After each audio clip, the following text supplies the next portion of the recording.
From the start of the season, with the foot, it was just such an issue. What got you going in Marseille and Dubai?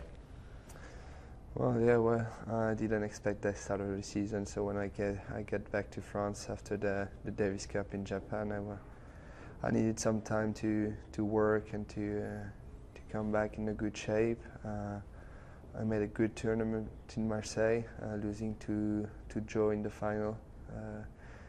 So yeah, it was good to be able to play some good tennis again after this quite long stop, and then the week after I played also quite good tennis in Dubai.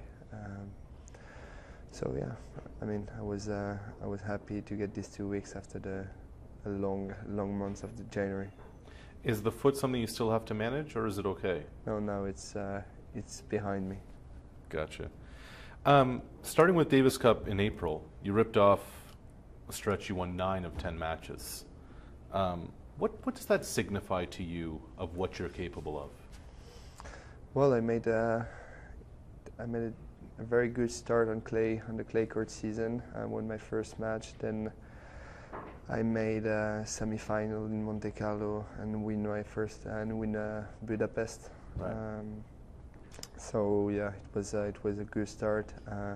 I would have preferred to play a good last end of the season on the clay court. That means I would have played better in the French Open. But I mean, it's great to win 9 match on 10 and to be able to keep the same level. But I need to be more and more consistent during all the year. 15, 16 months ago, you're 90 in the world. Now you're 17. It was probably last year, though, at the U.S. Open, you really got on everyone's radar, beating Nadal, getting to the quarters. Now that everybody knows who you are and where you're coming from, how do you deal with the pressures and everything that comes with that? Well, I think this is something positive, that everybody is looking after you and hope that you're gonna succeed and be the new #1 in France and have maybe the chance to win a Grand Slam. That means you're a good player and you had some good results. The contrary will be sad, I can say. So yeah, I'm trying not to feel the pressure, trying to keep working hard and to focus on my tennis. I try to go as far as possible. I know it's not that easy every time, but yeah, I'm trying to work on my tennis, but also on my mental side. So, but I'm trying to take this pressure as the positive. How do you handle the mental side of things? Well, I'm quite. Sometimes, I cannot wait to have some results. I feel I play well at the practice. I feel I worked hard. So when I arrive in the competition, I'm like, okay, you play well, so you have to win. And I put a lot of pressure on myself, and not from around and what is coming from a part of my personal effect. Like I just put too much pressure on myself, and that has a big impact on my game. So I'm trying to work in this. So with the pressure, with the tension that you keep talking about, what are you learning about how to handle it? Does that make sense? Yeah, it makes sense. I think we are all different. On my side, I know that